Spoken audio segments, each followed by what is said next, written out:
Bom, o primeiro capítulo, de fato, né, fora a introdução, obviamente, que a gente vai ter no Psicologia das Massas e Análise do Eu, é justamente o capítulo em que o Freud vai explicar a definição, né, e a descrição do Le Bon sobre as massas.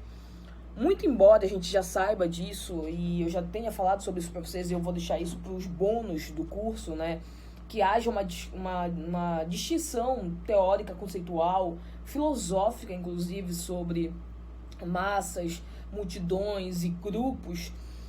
O Le Bon falava sobre multidões e o Freud já fala sobre massas, né? Os termos, eles são importantes para que a gente possa, inclusive, distinguir isso posteriormente. Mas aqui o Freud utiliza, inclusive, o termo massa, muito embora a descrição do Le Bon seja sobre as multidões, que, no final das contas, quer dizer a mesma coisa, entre aspas, mas com conceitos distintos. Né? Então, o que o Freud chama de massa, o Le Bon chamava de multidão. E a mudança que o Freud vai fazer é que vai me interessar depois para que a gente possa ver essa diferenciação teórica conceitual.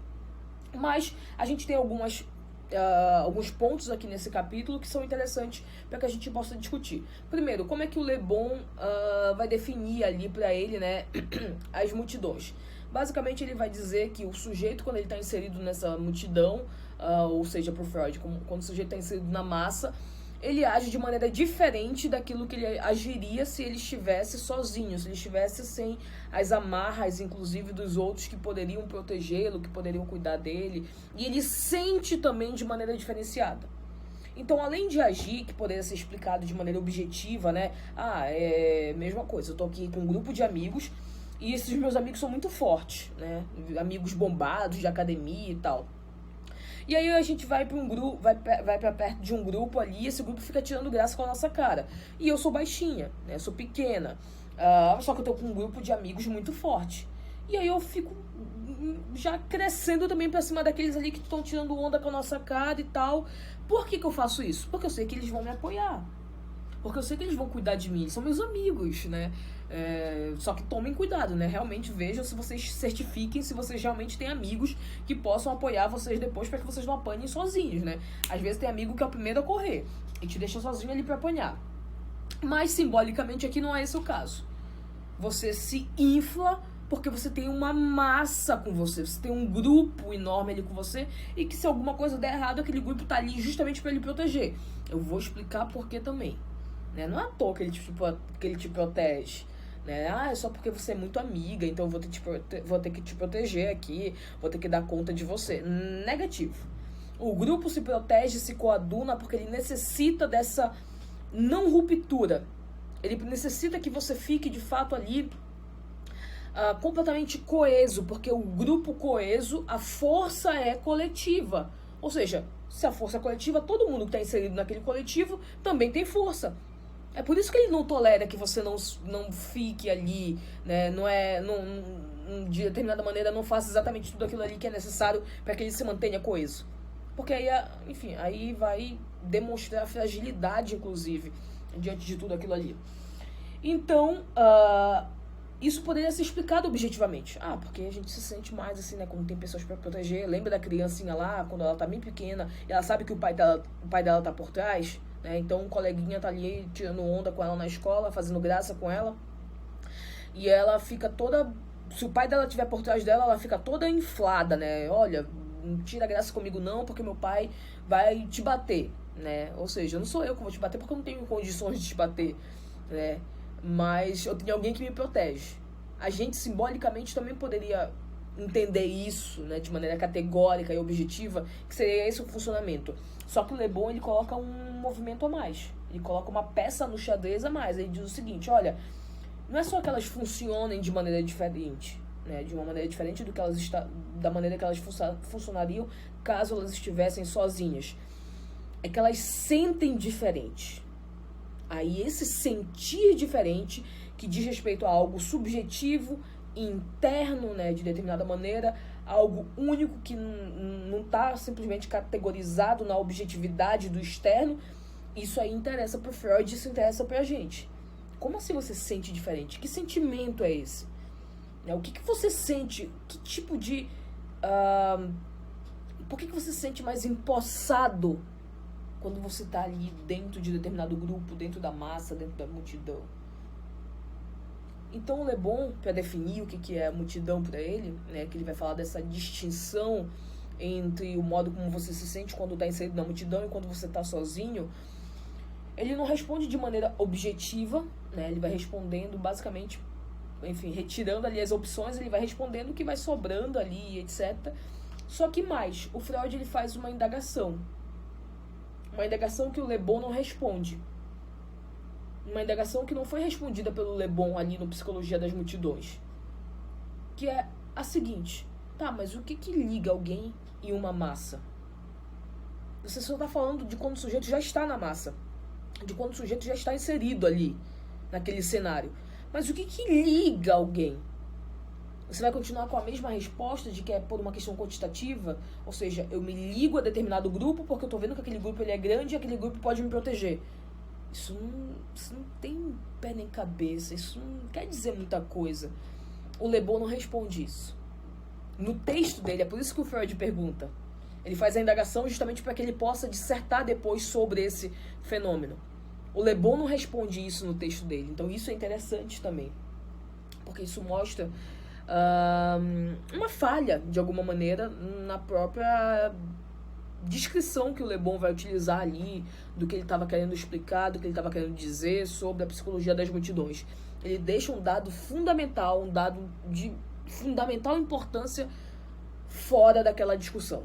E o Freud vai pegar isso, vai expor essa falha leboniana ali, porque isso vai servir para que ele possa se utilizar para mostrar como é que a psicanálise pode responder para isso. Como é que a psicanálise tem um saber sobre isso. Então isso é interessante.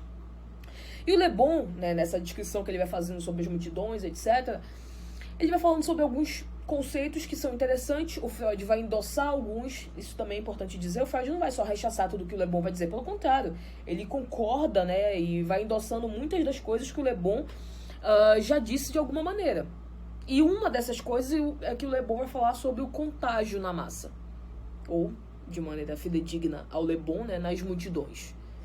Que há um contágio ali, que você vai se contagiando. Aí vocês poderiam me dizer: Jéssica, mas isso não responde de alguma maneira o que de fato, né, poderia ser isso que liga alguém à massa?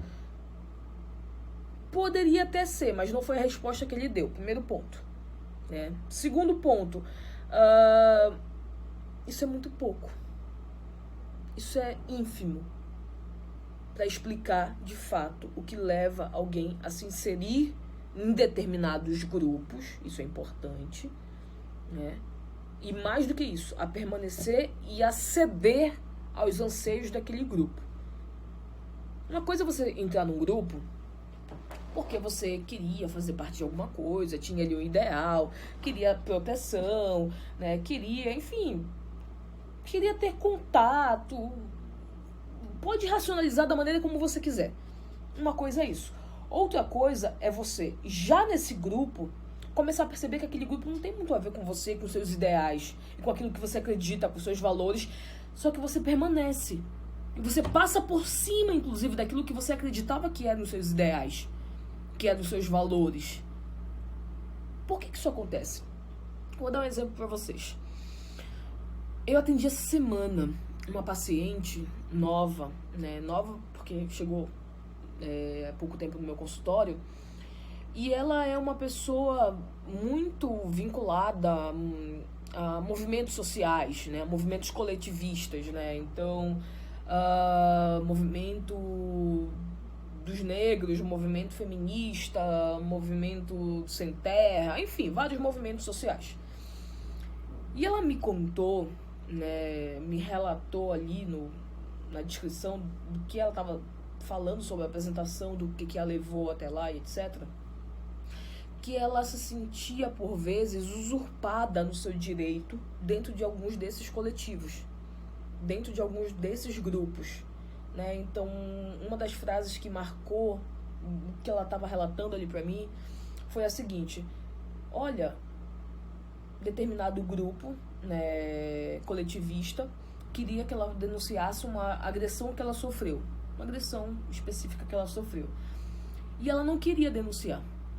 E mais do que isso, eles estavam preocupados em fazer palanque do sofrimento dela. Como assim? Fazer ato, movimento, paralisação. Eles não estavam preocupados com o sofrimento daquele sujeito. Eles queriam expor isso para ganhar mídia em cima disso. E aí ela chorando, ela me falou o seguinte: Jéssica, eu fui perguntar para essas pessoas que estavam querendo que eu fosse denunciar, que eu fosse expor isso na mídia, etc. Eu perguntei para essas pessoas o que as levou para fazer parte daquele movimento específico. E todas responderam que foi por conta de uma agressão específica que sofreram na vida delas. E ela fez uma outra pergunta, quase que uma pergunta analítica. Mas você denunciou quando você sofreu? E todas responderam que não. E ela chorando me disse: com que direito elas, que nem vivenciaram aquilo que elas estavam pregando para eu fazer, elas têm de colocar novamente uma faca no meu pescoço para fazer com que eu funcione da maneira como elas nem conseguiram funcionar? Isso é interessante. Isso é interessante, inclusive, como mecanismo de funcionamento daquele grupo específico, né? Para além de tudo. Mas, sobretudo, porque você projeta naquele sujeito algo que você não consegue exercer. Uma maneira como você não consegue funcionar.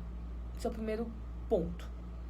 Só que mais do que isso, olhando de um outro prisma, e o que faz com que esse sujeito, porque ela continua nesses grupos, continua acreditando, inclusive, no ideal, supostamente pelo que ela me diz, por trás, para além desse sofrimento inteiro que ela já sofreu, enfim, em meio a esses grupos, o que faz com que esse sujeito permaneça ali, mesmo após escancarar que não era exatamente da maneira como se idealizava?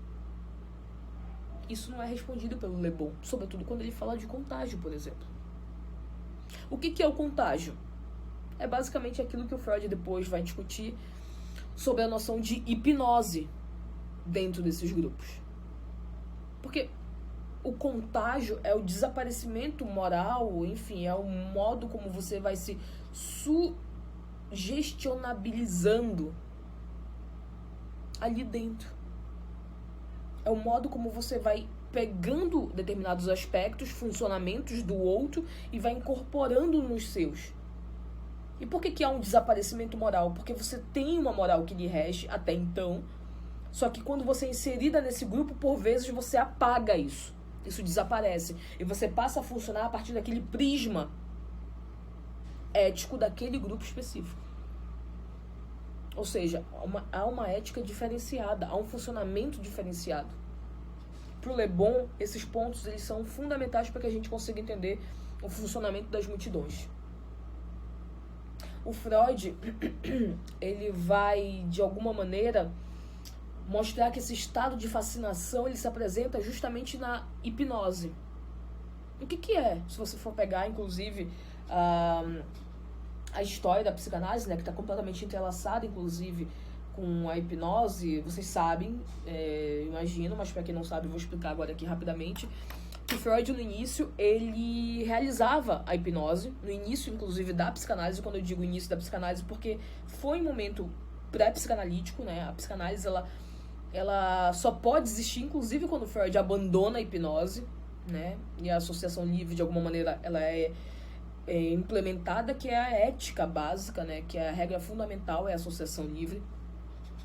E a hipnose funcionava da seguinte maneira: o Freud, um médico, né, ele colocava aquela paciente sob estado hipnótico para que ela pudesse acessar determinados materiais, determinados acontecimentos, enfim, determinadas situações em que ela vivenciava, que ela vivenciou, para que a partir disso, justamente com essa descoberta que havia ali, né, que ela pudesse ter acesso a esse material e não mais funcionasse daquela maneira sofredora, sintomática, etc.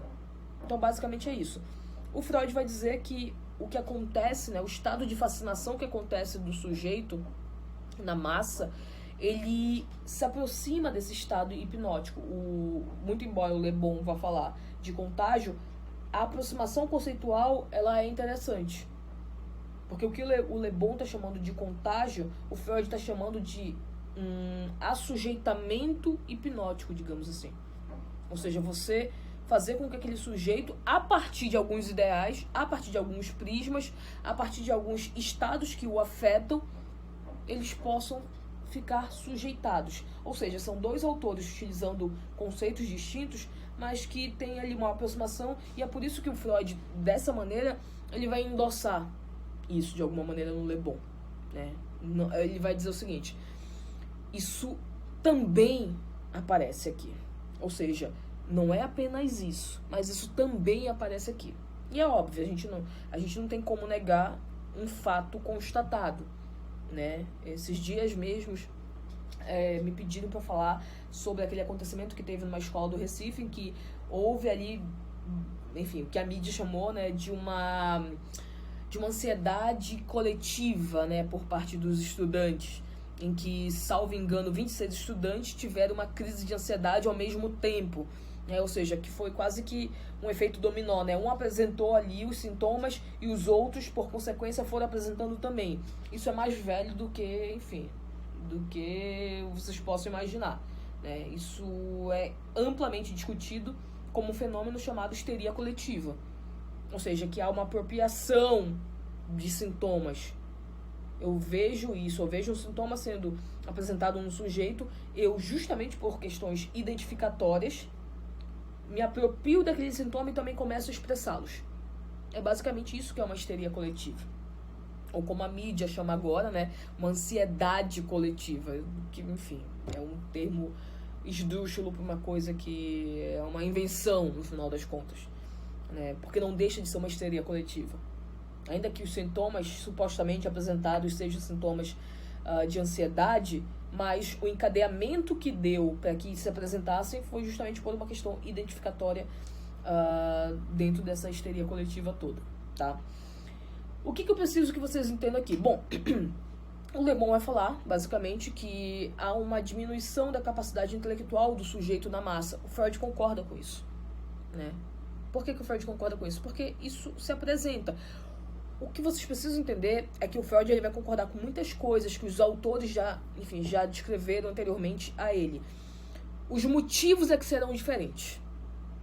As explicações é que serão diferentes. Agora eu só preciso mostrar para vocês o que os autores estavam basicamente discutindo ali, né? O que os autores estavam dizendo que, enfim, como é que funcionava, o que era aquele funcionamento, etc. Porque é isso que o Freud vai fazer, inclusive, no texto. Ele vai apresentando ali, de vez em quando, só nesse início, que ele vai dizendo, olha, não é bem assim e tal, mas toda a compreensão dele vem bem posteriormente, ao longo do texto, porque ele vai dedicar capítulos específicos para descrever do porquê que esses autores estavam equivocados lá atrás, né, de alguma maneira. Então, há uma diminuição dessa capacidade intelectual, porque o sujeito ele fica muito mais sugestionável dentro dessa massa, né? Ou seja, há um rebaixamento ali de todas as normativas que, por vezes, seguram aquele sujeito, que controlam os impulsos daquele sujeito. É, de fato, muito mais fácil você ver, sobretudo um jovem, cometer determinadas atrocidades quando ele está em bando, em gangue, do que sozinho. Isso é algo completamente evidente na prática. A diferença é que não é somente porque ele está em bando que ele comete aquilo. Aquilo ali já faz parte dele, de alguma maneira. Que a gente vai ver como, com os exemplos, inclusive, que eu vou tomar em alguns filmes que eu vou analisar e que tem relação com essa temática. Eu vou analisar, basicamente, não sei se, eu não vou decidir se serão 2 ou 3, né? Mas com toda certeza, a Onda, né? A versão em alemão, né? O Die Welle. Vou analisar o experimento de Stanford também, tá? Aqui nesse nosso curso sobre psicologia das massas e análise do eu. Estou vendo se analiso um outro que é mais, enfim, é mais hollywoodiano, digamos assim, né? É mais acessível, a maioria de vocês já viu também, que é Uma Noite de Crime, mas que tem tudo a ver, inclusive agora com essa diminuição da capacidade intelectual, né? Com esse rebaixamento, inclusive, daquilo que vai te segurando, que vai te controlando quando você está inserido, e, sobretudo, por isso, Numa Noite do Crime é interessante, quando, no final das contas, você não tem limites instituídos, nem simbólicos e nem, de fato, objetivos, legais, pontuais ali pelo Estado, pela religião e etc. Então, Só pra que vocês entendam do porquê que isso serviria pra mim no final das contas. Então talvez eu coloque isso lá nos bônus desse módulo aqui específico sobre psicologia das massas.